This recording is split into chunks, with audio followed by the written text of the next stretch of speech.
ucapkan terima kasih pertama kepada Bapak Pimpinan dalam hal ini diwakili oleh Kepala Sekolah karena atas perkenanannya izin yang beliau berikan, maka saya dapat melaksanakan salah satu program pendidikan guru penggerak angkatan 7, yaitu diseminasi budaya positif tentang perubahan paradigma dan penerapan disiplin positif di sekolah untuk menciptakan budaya positif.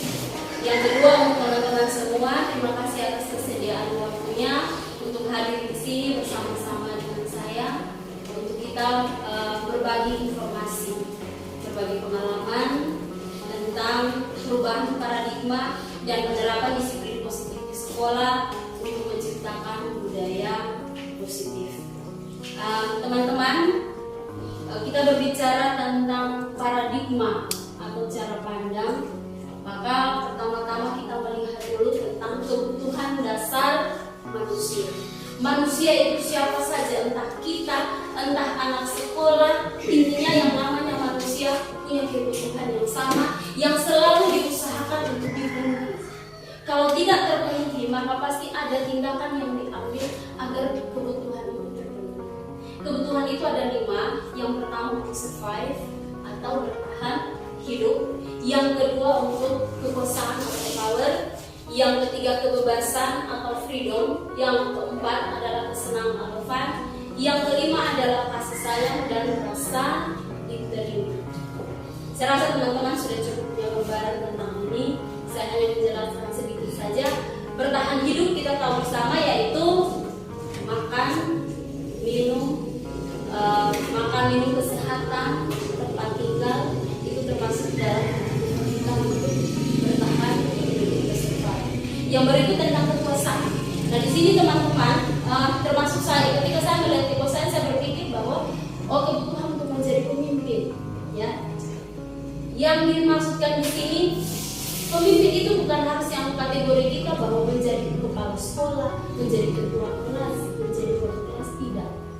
Yang dimaksudkan kekuasaan di sini adalah pengakuan. Setiap orang punya kebutuhan untuk diakui bahwa dia punya sesuatu. Ketika kita mengakui kelebihannya, dia ada kekuatan, ada power, atau dia merasa kekuatan saya ada di sini. Ya, di situ dia nilai kebutuhan atau kekuasaannya terpenuhi. Jadi tidak harus yang besar-besar. Ketika kita berada di kelas, anak menjawab benar ataupun yang salah, artinya tidak harus yang benar saja yang dapat ujian. Seperti kemarin kita dijelaskan pengalaman mereka, yang jawab sering salah pun tetap beri ujian. Tapi ketika kita meluruskan, anak yang menjawab benar pasti ada rasa bangga dalam dirinya. Nah, ketika rasa bangga itu ada, saat itu kebutuhan dia untuk kekuasaan atau power itu akan terpenuhi. Dari kita mungkin masing-masing bisa rasa saya kelebihannya apa, saya ketika itu biasanya tidak. Itu yang namanya kebutuhan akan kekuasaan. Yang berikut tentang kebebasan atau freedom. Bebas untuk memilih, bebas untuk mengambil keputusan. Dia mau belajar seperti apa, dia mau bebas. Dia mau begitu. Saya mau mungkin pengalaman yang kita pernah lihat di teman kita ada yang mau presentasi lewat lagu, boleh, atau mereka menyampaikan tugas mereka itu disampaikan ke berbagai tes. Ada yang mau presentasi, silakan mau membuat PowerPoint, silakan. Mereka bebas memilih apa yang mereka mau buat. Yang berikut tentang kesenangan. Kesenangan ini kadang kita berpikir sesuatu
kekurangan. Dia punya kekurangan yang berusaha dia tutupi.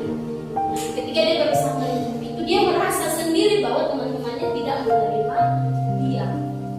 Padahal teman-teman setelah saya diskusi dengan teman-teman, ternyata teman-temannya tidak menerima. Tapi karena rasa rendah dirinya, maka dia merasa bahwa dia tidak diterima.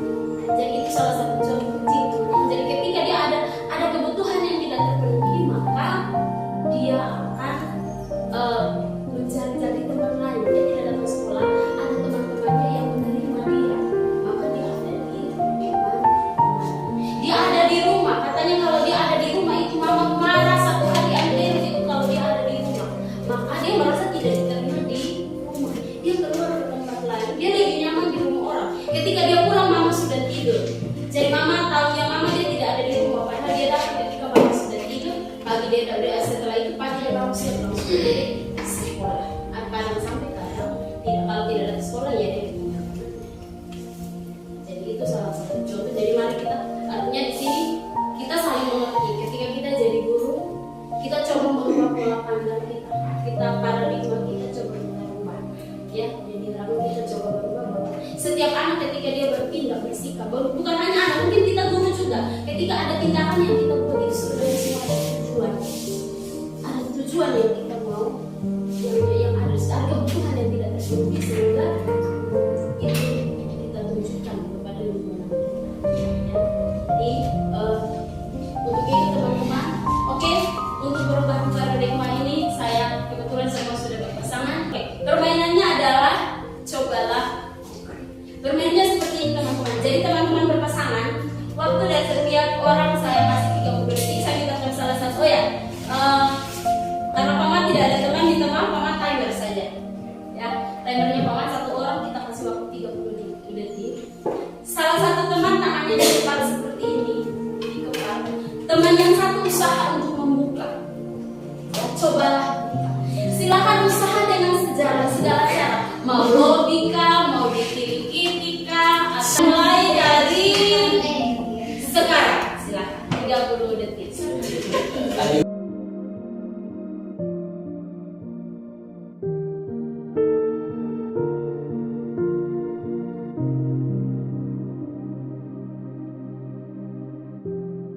Sekarang kita gantian, teman yang tadi bertugas untuk apa dia?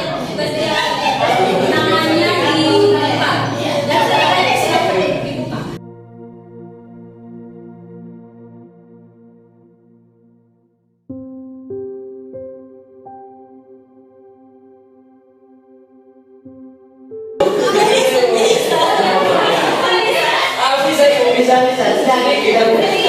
Oke, waktu selesai kita tepuk tangan untuk.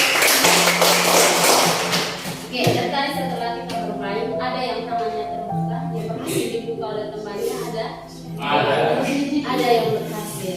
Yang kalian belum berhasil. Itu tadi belum berhasil. Oke, yang lain, saya minta pendapatnya. Cerita dulu dua orang. Apa usaha yang dilakukan dari yang berhasil tangannya dibuka? Itu kenapa sampai tangannya bisa terbuka? Saya sendiri yang ngomong dia buka. Oh, pakai ancaman ya? Pakai ancaman. Saya cuma demi dia senang di sana. Kalau pakai ancaman maka terbuka. Oh, terbuka ini? Oh, menggunakan bahasa ancaman. Dia rayu saya. Oh, pakai rayu. Oke. Saya dapat ada yang pakai ya. Ada yang merayu, ada yang ancam, ada yang kekerasan. Yang tidak terbuka. Itu kenapa tidak terbuka? Tadi pikir ngomong siapa yang bertanya? Iya. Oke. Dari permainan kita teman-teman, kira-kira siapa yang bisa mengambil hikmah dari permainan yang tadi kita buat? Kira-kira apa yang kita bisa ambil dari permainan ini? Menurut pendapat saya, untuk mencapai sebuah tujuan kita harus pakai banyak cara untuk mencapainya. Oke, terima kasih. Kita tepuk tangan. Cara apa yang masih ada lagi boleh? Silakan dari tulisan atau dari sini. Kalau dari saya, dari permainan tersebut memberikan pesan kepada kita untuk ketika kita melakukan sesuatu, kita perlu usaha yang keras. dengan berbagai cara. Ya, Oke baik, jadi menurut saya seperti itu sesuatu yang kita mengalami kesulitan kita jangan cepat mengambil supaya cara untuk kita bisa teknologi itu. ya, sekali terakhir ada yang tidak berhasil sama sekali ya. Oke, jadi yang disampaikan teman-teman benar, yang sama lihat dari sini bahwa setelah kita bermain tadi ternyata kontrolnya ada di sana. Kontrolnya ada di sana sampai tangan kita bisa terbuka. Ya, kontrolnya ada di sana. Yang mau membuka. Ketika dia mau membuka maka pasti akan terbuka. Dengan segala cara yang kita pakai, kalau dia tidak membuka, apapun yang terjadi dia pasti tidak mau. Mau rayu, mau apapun seperti yang tadi boleh sampai kirik-kirik, tapi tidak, saya tidak mau. Jadi itu berbicara tentang anak-anak kita juga bermain. Ya, jadi selama ini kalau kita mau lihat di sini ada satu penelitian dari katakan pendidikan kita, pola didik kita selama ini. Entah teman-teman ya, silahkan melihat yang ada di sini. Kita sudah berada di mana? Kita berada pada stimulus respon kan? Atau kita sudah masuk sampai pada delay control. Kalau kita mau berbicara tentang paradigma, kita harus berisi. Kita melihat satu-satu dari stimulus respon. Itu kita memandang bahwa kebutuhan kita semua kita dan anak-anak kita semua kebutuhannya sama. Sedangkan di teori kontrol itu dia mengatakan bahwa realitas atau kebutuhan berbeda. Ya. Kita butuh, misalnya kita di kelas, kita butuh untuk anak paham ini. Belum tentu kebutuhan anak itu adalah di paham kita. Ini kebutuhan itu bukan pasti akan cari. Itu nanti kita akan jelaskan tentang pembelajaran berorganisasi. Kalau kebutuhan yang berbeda dalam pelajaran pasti akan sejak ada tujuan kita pasti akan tapi lewat jalannya dia, jalan dia bukan jalan kebebasannya masuk di situ ya. Setiap orang melihat hal yang sama. Kita berpikiran bahwa semua orang melihat hal yang sama. Sedangkan setiap orang itu memiliki gambaran yang berbeda. Kita tidak bisa samakan kita punya diri dengan orang lain. Makanya sering saya bilang jangan pakai standar kita untuk menilai orang lain. Mungkin menurut kita dia salah, tapi dia punya alasan. Ada di sini juga di poin G4 dia punya alasan untuk itu. Kita tidak tahu, kita ada di luar dan kita tidak tahu. Jadi jangan cepat-cepat ya. Jadi itu kita mencoba ya di stimulus respons ini ya, kita mencoba mengubah orang agar berbagi pandangan sama dengan kita. Dalam teori kontrol dikatakan kita berusaha memahami pandangan orang lain, berusaha paham dia, bukan paksa dia ikut kita punya. Yang berikut tentang perilaku buruk dilihat sebagai suatu kesalahan. Ketika kita melihat anak melakukan suatu perilaku yang buruk, maka kita menganggap langsung ada penghakiman bahwa itu sesuatu yang salah. Sedangkan kita perlu tahu bahwa semua perilaku ini kita tidak masuk sekolah itu perilaku buruk yang kita pasti ini salah. Tapi kita tidak tahu mungkin dia sudah disediakan dan ada tujuannya kenapa kita tidak masuk. Orang lain bisa mengontrol saya, stimulus respon itu. Orang lain bisa mengontrol saya, sedangkan di teori kontrol hanya Anda yang bisa mengontrol diri Anda. Ya, hanya kita yang bisa mengontrol diri. Seperti yang tadi, kalau kita tidak membuka, orang berusaha dari segala macam apapun yang dilakukan. Ya, yang berikut, saya bisa mengontrol orang lain. Kita merasa kita punya kuasa, kita punya kekuatan, jadi kita bisa mengontrol orang lain. Itu pandangan yang masih berada pada stimulus. Sedangkan Anda tidak harus kita ingat bahwa Anda tidak bisa mengontrol orang lain. Kecuali dia sekali kelelahan hati mau dikontrol, oke itu dari dia. Kalau dia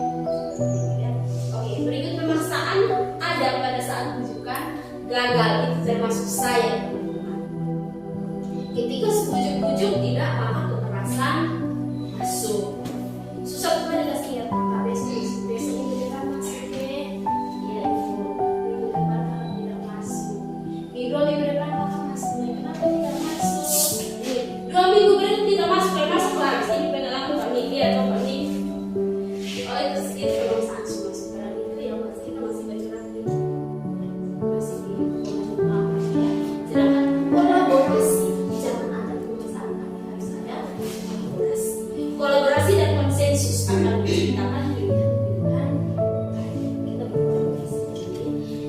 Jadi kita sebenarnya kita cuma sehingga kita bisa misalnya ada kesalahan yang kita lihat tindakan yang menurut kita salah itu bisa diperbaiki tanpa kita pakai salah. Jadi yang terakhir adalah dalam stimulus respon itu adalah model berpikir menang. Itu saya rasa teman-teman. Dulu ketika kalau saya marah, itu saya senang. Itu kepuasan itu terpenuhi. Ya, itu dan itu dalam menang kita. Setelah saya belajar ini saya tahu. Setelah itu memang ada pemikiran bahwa saya menang dia. Dia kalah jadi saya. Sedangkan memang ada berpikir dengan model menang. Ini pergeseran. Ini yang dikatakan perubahan paradigma. Mungkin kita belum sama, kita belum sama yang berbeda dengan anak-anak kita masih ada dalam pendidikan zaman penjajahan. Kekerasan semua harus begini. Sedangkan mereka sudah ada di zaman kemerdekaan. Ya, dan saat ini mereka butuh untuk benar-benar merdeka. Sehingga mau tidak mau kita guru harus belajar untuk berubah. Cara pandang kita harus berubah. Kita tidak bisa lagi pakai pola stimulus respon. Ya, mungkin teman-teman silakan, saya tidak perlu kesalahan tangan masing-masing melihat dia sudah ada. Jadi pendidikan yang kami peroleh bahwa kita harus bergeser pola pendidikan kita mendidik anak-anak kita harus mulai bergeser dari stimulus respon menjadi teori. Ini harus kita usahakan. Kita tidak bisa paksa orang lain. Jadi mungkin kalau teman-teman lupa silakan ingat saya dan kita bermain. Kontrol ada di dia. Kita boleh dengan segala cara, boleh tidak boleh. Kalau hatinya tergerak dari tentang perubahan. Sehingga ada seorang pakar yang mengatakan bahwa bila Anda ingin membuat kemajuan perlahan atau sedikit-sedikit, ubahlah sikap dan perilaku Anda. Namun apabila Anda ingin memperbaiki cara-cara utama kita, maka kita perlu mengubah kerangka acuan kita. Ya, kerangka acuan kita bukan hanya sikap, tapi kerangka kita mau kemana, acuan kita ada dengan itu yang kita harus ubah. Ubahlah bagaimana Anda melihat dunia, bagaimana Anda berpikir tentang manusia. Ubahlah paradigma Anda, skema pemahaman dan penjelasan aspek-aspek tentang dunia sekarang. Angkatannya Ibu Eti, Pak Patler, adik-adik mungkin sudah sedikit ada perubahan. Beri waktu kuliah juga mungkin ada Ibu Lisa sedikit berbeda. Kalau kami banyak, kami yang butuh banyak berubah seperti kami ini yang butuh sekali karena kami dari SD, SMP, SMA sampai kuliah ini stimulus respon itu masih terlalu melengkapi kami dari guru sampai dosen melengkapi sekali, sehingga kadang kami berpikir bahwa dengan cara begini cara mereka saya sukses, cara itu tepat pada zamannya tapi tidak balik pada zaman ini. Jadi mau tidak harus berubah pola pikir dan juga kerangka acuan. Yang berikut kita berbicara tentang disiplin positif. Kira-kira kalau berpikir tentang disiplin, apa yang Pak Ber pikirkan? Sebetulnya seperti harus selalu hadir. Oke. Oke, Pak Bi. Tertib, Nanti taat. taat. Disiplin itu dia ketika berbicara tentang disiplin yang terlewat di benak itu adalah hukuman. Kalau saya ketika bicara tentang disiplin saya berpikir ini tentang hukuman. Ketika artinya kenapa seperti itu kan? Secara kalau kita ngomong disiplin, lu datang dia pasti dapat hukum. Iya toh? Lu datang aja dia sudah makan pasti hukum. Saya lihat itu contoh yang Joyce. Dia pulang dengan nangis. Ya, itu ada rasa apa ya? Itu sebenarnya kita ya itu yang sudah kita buat, tapi itu yang kita mencoba sehingga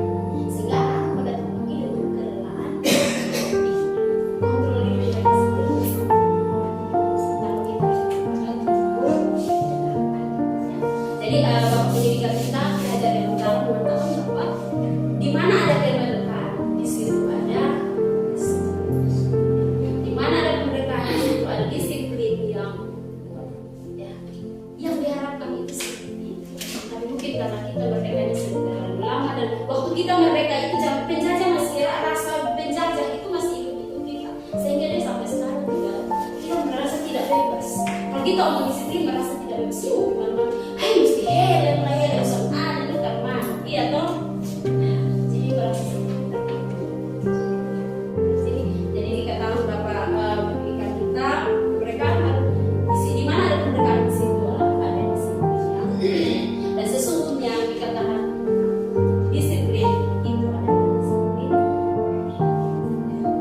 diri, dan ada lagi dikatakan dalam satu pendidikan dia dosen dalam bukunya diterjemahkan Salomo Restructuring School Discipline tahun 2001 yang menyatakan bahwa arti dari kata disiplin itu berasal dari bahasa Latin yang artinya belajar, dan yang berasal dari akar kata disiple atau murid atau ketika seseorang mau mengikuti dia harus tahu apa yang dia ikut, dia mau ikut. Kalau hanya bilang mari ikut, pasti dia tahu mau ikut gimana, mau buat apa, ya toh tidak mungkin dia mau ikut. Begitu juga dengan kita mendisiplinkan anak-anak.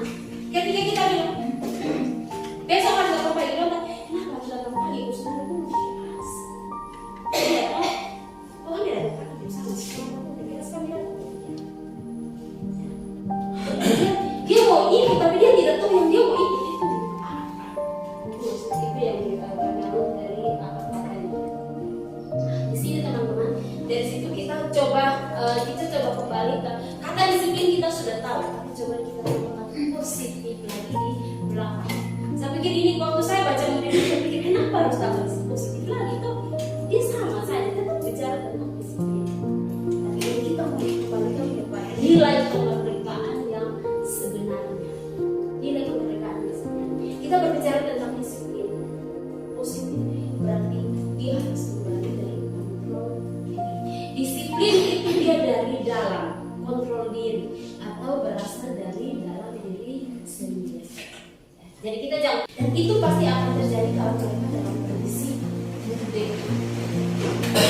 Mereka merdeka, mereka tidak ada tekanan, mereka merasa bahagia, pasti dengan mereka akan melakukan disiplin, mereka akan berdisiplin. Yang kemudian untuk berbicara tentang disiplin ini dia bisa terjadi kalau anak-anak atau kita memiliki motivasi intrinsik. Motivasi intrinsik, manusia ini ada motivasinya, ya. Jadi motivasi perilaku manusia itu ada beberapa. Yang pertama takut hukuman. Dia mau karena takut dihukum, mau pakai helm karena takut nanti kena begitu, ya. Takut kena tilang. Yang berikut misalnya penghargaan. Dia mau kerja tugas karena kalau dapat tugas tidak bisa jadi anak. Jarang-jarang beri barang puji, kalau belum begitu jarang-jarang beri barang puji kita, jadi pasti barang puji itu rasanya pokoknya itu di pesannya langsung penuh tumpah. Itu tujuannya penghargaan. Dan ini teman-teman waktu saya lihat saya baca penjelasannya saya cukup mengenai saya, karena dulu saya berpikir kalau memberi hukuman kepada anak-anak seperti itu keras, terlalu keras. Saya coba dengan cara ini, ya. Jadi itu yang saya puji dia habis-habisan, puji dia habis-habisan. Akhirnya itu mungkin karena anak-anak takut membuat kita kecewa. Mereka belajar terlalu banyak sampai biasanya yang terjadi ketika evaluasi itu yang beberapa tahun lalu itu saya heran, anak-anak yang rajin yang ketika hari-hari dia sampai di semester dia di bawah. Ketika saya belajar itu ketika itu kalau mereka sendiri mereka takut mengecewakan kita, akhirnya karena ketakutan itu maka mereka belajar mati-matian sampai di situ segala macam muncul satu kali maka hilang langsung. Sedangkan anak yang tidak pernah masuk sekolah otaknya kosong, dia mau ibu anak, mau ibu dia, mau ibu sampai urus jauh. Tapi dia berikan jadi lebih merdeka yang sudah datang sekolah daripada anak yang tidak datang. Salah satu efek dari kalau kita membangun motivasi anak dengan penghargaan itu teman-teman, salah satunya juga adalah anak-anak yang merasa tidak mampu, dia tidak berusaha. Sudah buku dan salah. Itu sudah berpuji beta. Pokoknya nanti salah terus. Sudah daripada kami, dia pokoknya dia kerja sama kami kerja bagus. Jadi karena memotivasi orang untuk bertahan. Ketika dia merasa dia tidak dihargai, kebutuhannya dia untuk masalah tidak dia dapat itu, dia cari kebutuhan. Sudah itu kosong itu bisa beta yang lebih ditambah lagi. Ya. Dan ini biasanya ini yang disebut dengan motivasi ekstrinsik, dia tidak akan berlangsung lama. Motivasi perilaku manusia yang ketiga menjadi orang yang diingini dan dihargai.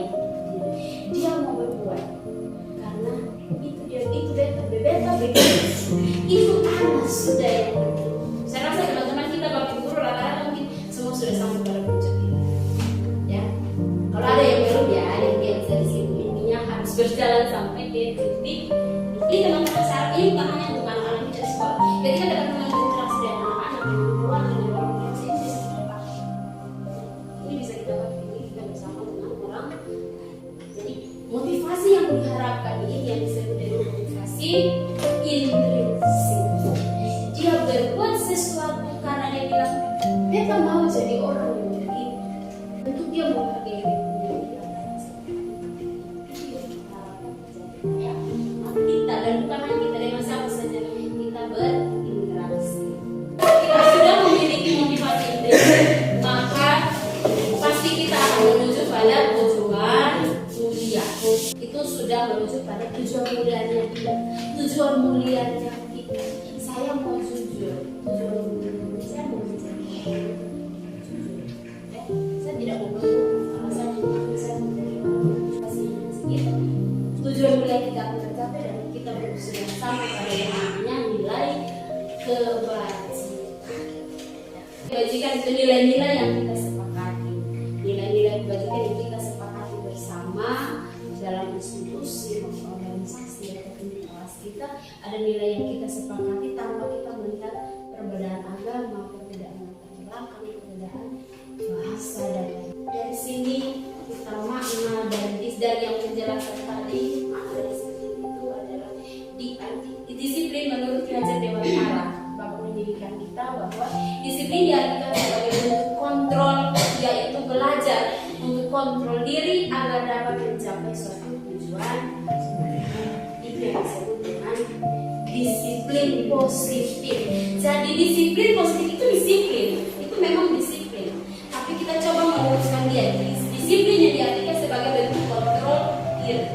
Bentuk kontrol diri itu yang disebut dengan disiplin positif, yaitu belajar untuk kontrol diri agar dapat mencapai suatu tujuan.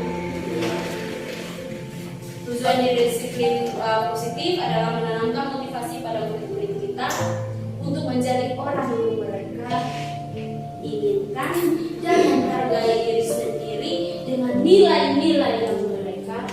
Untuk membangun disiplin positif ini, kita diharapkan baik di sekolah maupun di kelas membuat yang namanya keyakinan sekolah atau keyakinan kelas. Kita masing-masing harus di sekolah diharapkan sekolah punya keyakinan sekolah dan di kelas harus ada keyakinan kelas. Keyakinan kelas dan keyakinan sekolah itu apa? Itu adalah nilai-nilai yang tadi kita bicarakan. Keyakinan sekolah atau keyakinan nilai-nilai yang kita sepakati bersama. Kalau di sekolah ya kita warga sekolah sepakat. Nilai-nilai apa yang kita mau ada di SMA Negeri Kuali. Di kelas nilai-nilai apa yang harus ada di dalam kelas ini. Dari setiap sekolah diharapkan punya yang namanya keyakinan sekolah. Ketika kita menyusun visi sekolah itu kita harus beranjak dari nilai kebajikan yang kita inginkan ada di sekolah ini. Dari itu baru kita beranjak dari nilai kebajikan itu, baru yang kita inginkan itu baru kita masuk ke visi sekolah. Jadi kita tetapkan dulu nilai-nilainya, setelah itu baru kita ngomong tentang visi sekolah. Kita mau buat sekolah. Kalau nilai-nilai ini yang kita mau visi sekolah kita seperti. Sebelum membuat visi harus ada penciptaan program kebajikan. Program kebajikan itu bisa dibuat melalui tahapan ini. Jadi tentukan nilai-nilai kebajikan yang ingin dijadikan perhatian utama sekolah. Itu biasanya dalam surat pendapat dalam kelompok. Hanya seperti itu. Jadi kita sepakat dulu, kita sepakat di kelompok yang kecil kita mau tidak sekolah nilai-nilai apa yang kita mau tanamkan. Dari situ kita ambil ke diskusi, kita ambil jangan terlalu banyak teman-teman, maksimal 5, sekurang-kurangnya 3. Dan setelah itu diharapkan harus ada publikasi. Kita bisa dipublikasikan lewat poster atau media sosial sekolah yang bisa tinggi keluar humas. Kita bagikan di halaman ini kayak sekolah kami. Kami di sekolah beranjak bergerak dasar kami adalah nilai-nilai keyakinan sekolah. Pembentukan langkah-langkahnya nanti setelah ini. Ini baru pembentukan keyakinan sekolah yang tadi sudah saya sempat singgung. Jadi dia bersifat lebih abstrak. Kalau peraturan bersifat konkret, bisa dilihat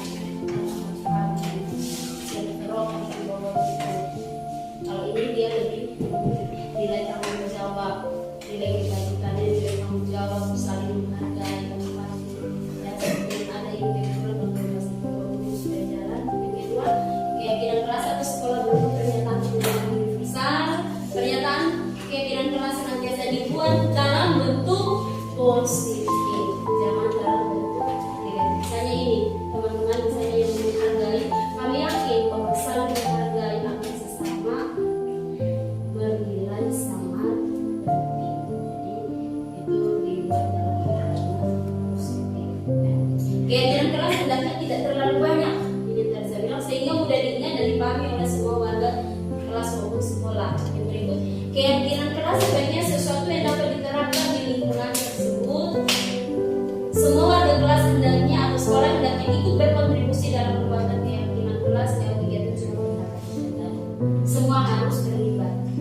Jadi di bawah harus ada tanda tangan teman-teman bukti bahwa ini sudah sah. 7. Bersedia meninjau. Jadi setelah kita buat ini, kita harus tinjau kembali. Kita jadi prosedurnya. Ya. Prosedurnya pertama-tama teman-teman dipersilahkan kita, kalau dari anak-anak ini nanti bisa di copy filenya di saya.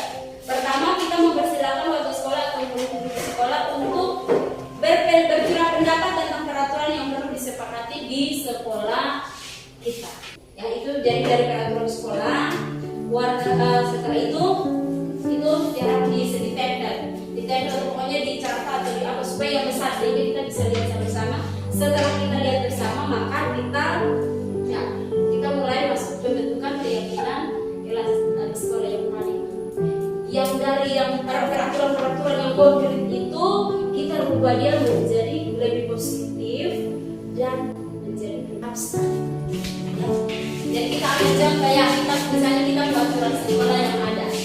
Kita buat aturan sekolah yang ada itu ini saya hanya ambil tentang kepribadian atau kelakuan pelanggaran ketertiban membuat keributan kegaduhan di lingkungan sekolah baik di kelas maupun di luar kelas. Teman-teman, dan silakan kepada teman-teman di kelas. Jadi pertama kita lihat kita buat aturan sekolahnya tadi saya dari bisa. Jadi aturan sekolah kita diskusikan. Coba kita bagi dalam yang kedua, setelah kita rubah dia menjadi bentuk positif, kita lanjut pada nilai apa yang ada. Misalnya teman-teman diskusi, nanti saya kasih waktu untuk diskusi 10 menit.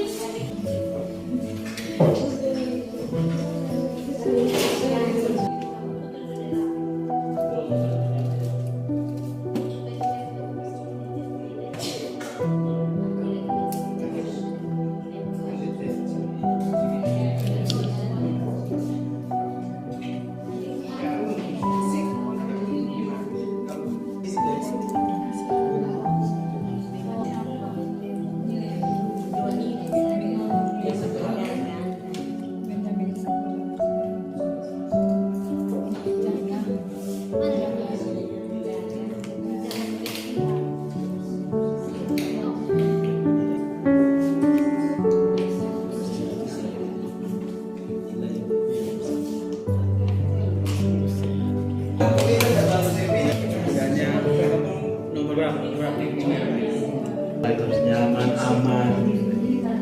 Ya, Orang bisa kalimat konsisten itu menjaga keamanan dan ketertiban. Bilang itu ya.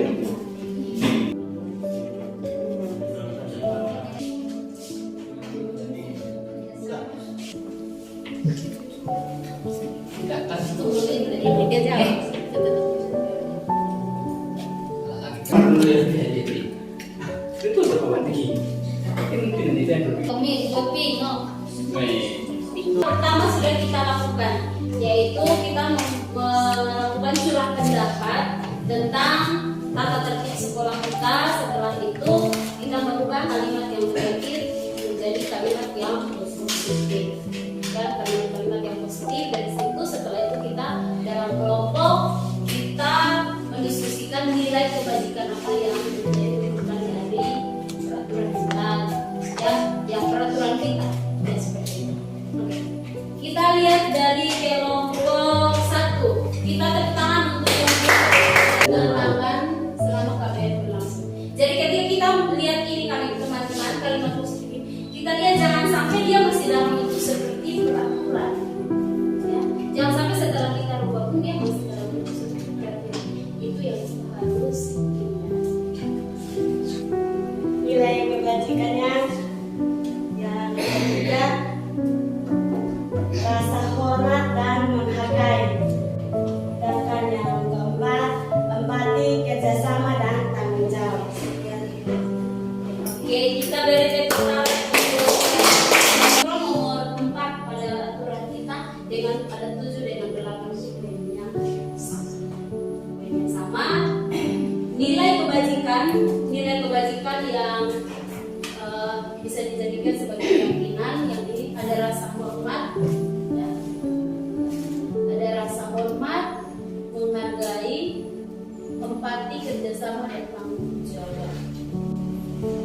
Jika saya langsung dengan ini ya, karena mereka satu paket aturannya satu sama. Kalau kelompok 78 menunjukkannya adalah bersih, itu nilainya bersih itu sehat. Jadi nanti kita tampung, setelah itu kita coba sama-sama. Menghargai sudah ada,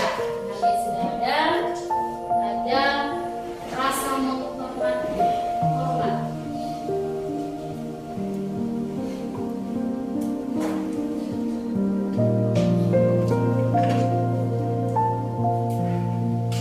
Yang berikut bersih, sehat, empati, kerjasama dan tanggung jawab.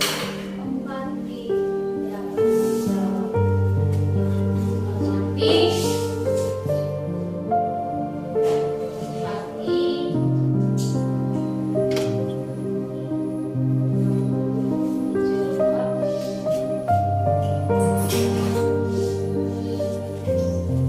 Kerjasama, menjaga kebersihan. Ini kira-kira kerjasama masuk dong? Masuk. Oke. Ya, sama. Terus dan itu bersih, itu tinggal kita sudah melalui tahap yaitu kita menemukan keyakinan beberapa nilai kebajikan yang bisa kita jadikan sebagai keyakinan sekolah atau kelas kita. Sampai di sini kita lihat ini ada beberapa 1, 2, 3, 4, 5, 6, 7. Ada 7 nilai. Jadi dari 5 ini coba kita diskusi sekarang. Silakan kita langsung saja kita diskusi dari 5 ini kira-kira mana yang kita bisa 3 pas. Iya. Tiga pas? Oke, berarti tepuk tangan untuk kita. Kita sudah sampai pada tahap yang ke-5. Kita sudah sampai tahap yang ke-5 sekarang tahap 6. Setelah selesai sudah ditinjau ulang. Setelah ini sudah, maka kita sudah disetujui. Setelah kita sudah tinjau ulang, no? Jadi yang pertama yang ditampilkan sudah tinjau. Setelah itu kita rangkum dia dari sebelum ini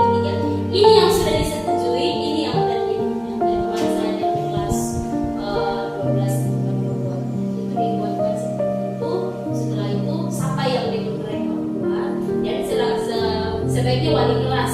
Jadi kami yang masuk kami sudah tahu. Kami tinggal jalankan sesuai kita, oh ini keyakinan ini. Dan kalau bisa sedapat mungkin keyakinan kelas itu tidak bertolak belakang dengan keyakinan sekolah.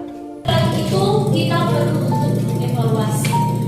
Kita tetap ditempelkan atau diletakkan di dinding kelas atau yang mudah dilihat oleh semua warga sekolah. Setelah kita bersama-sama membuat keyakinan kelas ini atau keyakinan sekolah ini, selama minggu pertama bulan Juli sebelum kita mulai dari KBR, setelah kita membuat keyakinan kelas ini, kita melakukan kegiatan pendalaman seperti yang kemudian tadi sudah di kelas sebelum kita membuat pendalaman untuk setiap keyakinan. Jadi ada 3 makna kita harus membuat pendalamannya itu dalam bentuk kegiatan tampak seperti atau tidak tampak seperti. Jadi misalnya menghargai itu tampak seperti apa, dia terlihat seperti apa, terdengar seperti apa, perilaku seperti apa yang menunjukkan bahwa itu dia menghargai. Itu ada kegiatan ini. Kegiatan tugas saya tugas guru tugas. Jadi menghargai, kita bicara tentang nilai menghargai itu berarti guru itu tugasnya apa supaya tercermin adanya nilai menghargai. Anak itu tugasnya apa supaya ada tergambar di situ bahwa saling ada menghargai. Itu yang dimaksudkan.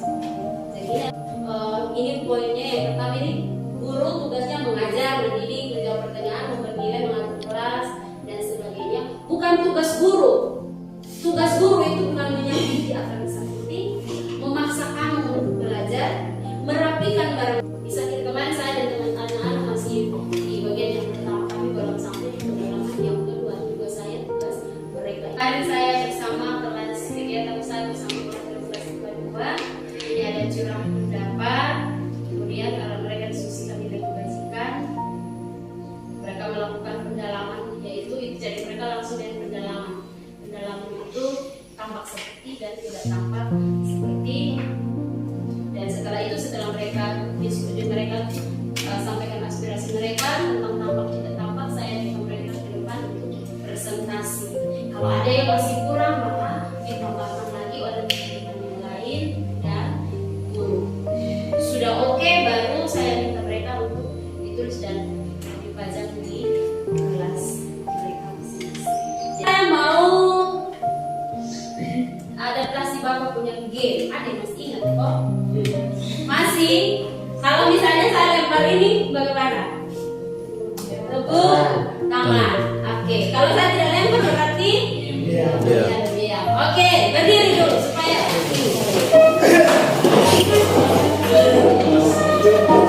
berarti tepuk tangan. Kalau saya tidak lempar berarti tidak tepuk tangan. Oke.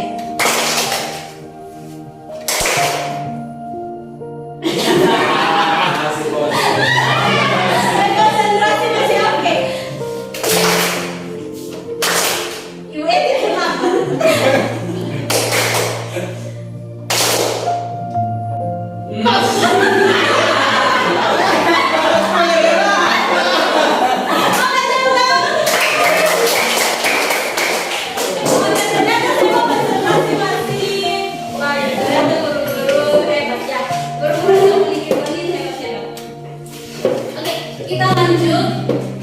Kita lanjut ke bagaimana cara menanamkan disiplin positif tadi. Kita sudah punya keyakinan sekolah, keyakinan kelas. Cara kita menanamkan itu bisa dilakukan dengan cara ada istilah yang disebut dengan restitusi. Restitusi adalah proses menciptakan kondisi atau pengkondisian. Kita mengkondisikan keadaan bagi murid untuk memperbaiki kesalahan mereka sehingga mereka kembali ke kelompok mereka dengan karakter yang lebih kuat.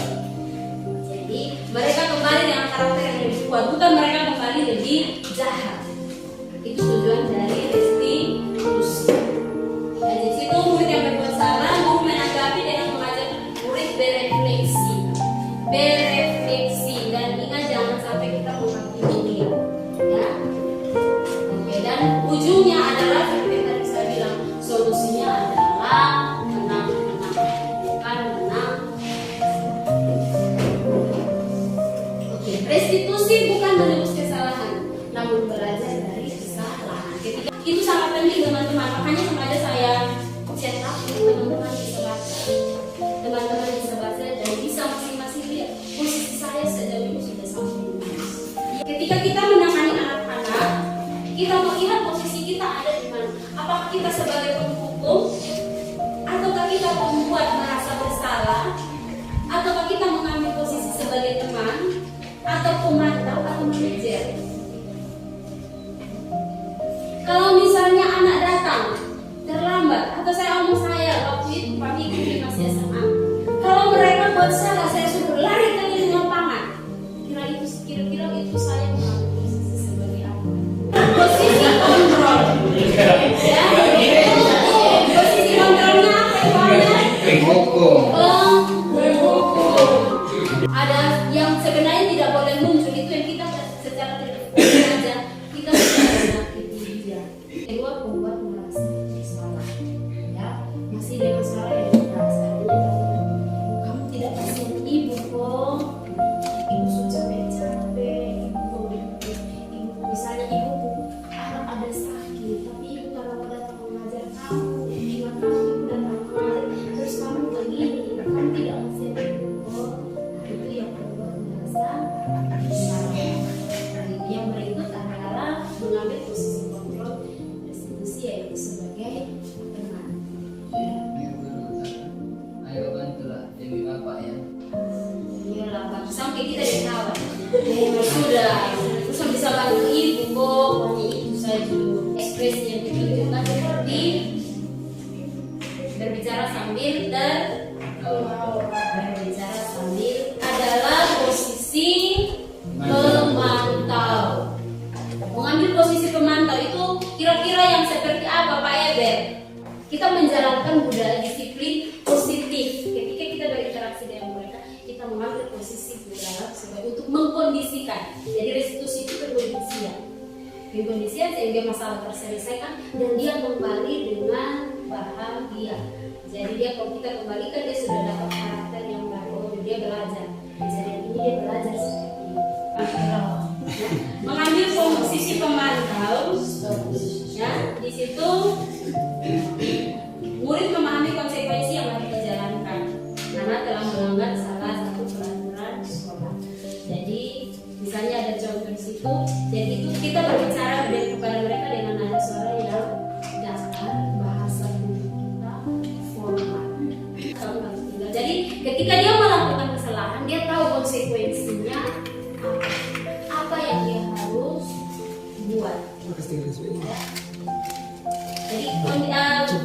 Jadi ketika kita mengambil posisi kontrol ini, nada suara kita datar, bahasa tubuhnya formal. Jadi hasilnya ya siswa tahu konsekuensinya apa. Yang dia buat ini berarti dia punya konsekuensi seperti apa. Yang terakhir adalah manajer. Itu nada suaranya tulus, kalau tadi datar, kalau sekarang nada suaranya tulus. Bahasa tubuh tidak terus mendekat ke murid. Bukan kalau kita jalan ini teman-teman, kita sangat kekerasan sama pasti akan bisa kita hindari. Yang berikut teman-teman, sekurang-kurangnya ketika kita menjalankan ini, menerapkan disiplin positif ini, sekurang-kurangnya kita bisa mengambil posisi pemantau. Lebih baik lagi kalau kita bisa jadi mengambil posisi manajer.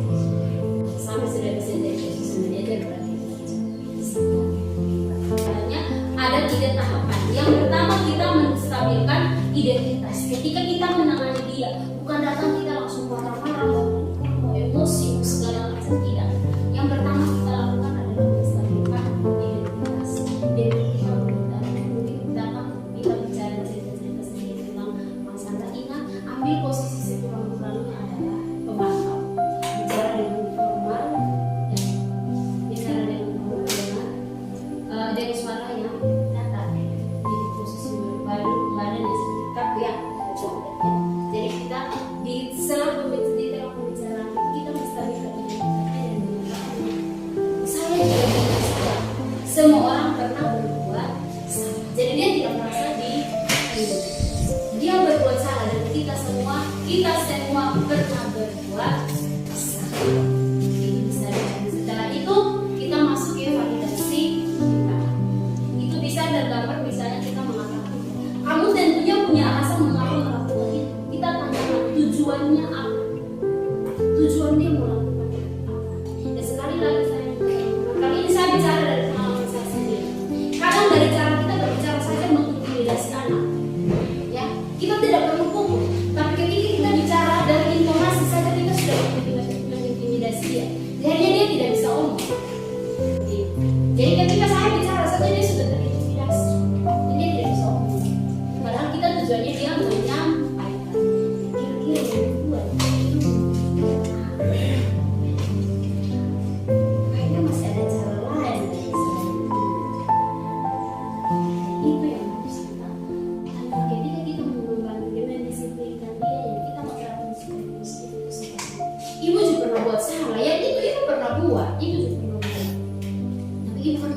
tujuan yang buat A dan kira-kira kakak bertujuan buat ini apa?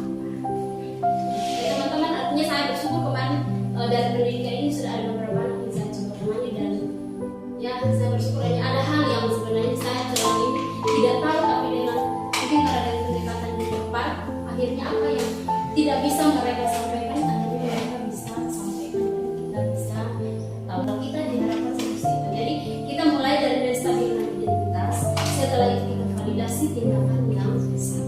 Tujuannya dia apa melakukan kesalahan. Setelah itu baru kita menanyakan keyakinan. Jadi biar dia cerita dulu, kita antar dia cerita-cerita. Setelah itu kita kembali pada keyakinan kelas. Kita kembali pada keyakinan sekolah. Jadi yang baik, yang seperti apa, yang kira-kira kakak punya masalah. Nah, setelah itu kita bantu dia untuk menemukan solusi. Nah, ini sudah begini. Jadi menurut kakak dia menjalani kehidupan seperti apa? Biar dia yang menyampaikan. Dan teman-teman, kebetulan ini saya sudah coba.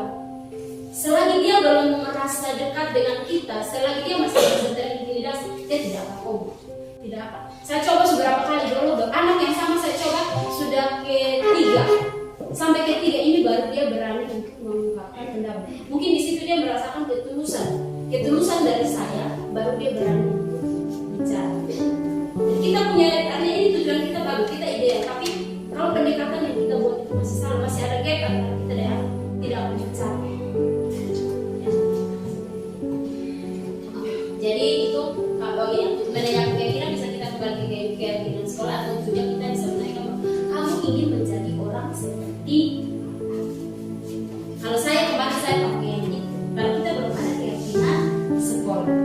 Jadi ketika saya bersama mereka yang saya tanya, kira-kira nanti kamu mau jadi apa? Kamu miskin 5 tahun ke depan, 10 tahun ke depan, kamu mau jadi apa? Mau jadi orang yang mana? Itu yang saya coba angkat mereka ke sana. Karena kita belum ada keyakinan sekolah. Dan mungkin itu tentang tahapan restitusi, tahapan kita mendisiplinkan anak-anak. Ketika anak-anak berbuat salah itu hal yang wajar. Kita semua pernah berbuat salah, dan itu yang harus kita tanam. Itu yang namanya menstabilkan identitas. Kita yakinkan dia bahwa kita juga pernah salah. Hal yang sama pernah kita buat. Tapi tujuannya apa? Dan apakah dia bertentangan dengan keyakinan kita? Bertentangankah atau tidak? Bagaimana dia menerima 10 tahun depan, masa depan dia menjadi apa? Seperti itu, dan kita minta dia untuk memberikan solusi. Kapan dia mau buat itu dia. Sendiri kita tinggal menunggu saja dan jadi ini tentang tiga institusi yang sudah selesai. Yang penutup kita coba diskusi dulu pendalaman tentang penerapan disiplin polisi. Teman saya lihat kemini saya lihat rata-rata semua student kelompok 2. Alasannya apa sehingga dia menjadi Bapak Ibu menggolongkan sebagai pemantau? Oh ya, kelompok 1. Jadi baik teman-teman, terima kasih untuk perhatiannya.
cara mengatur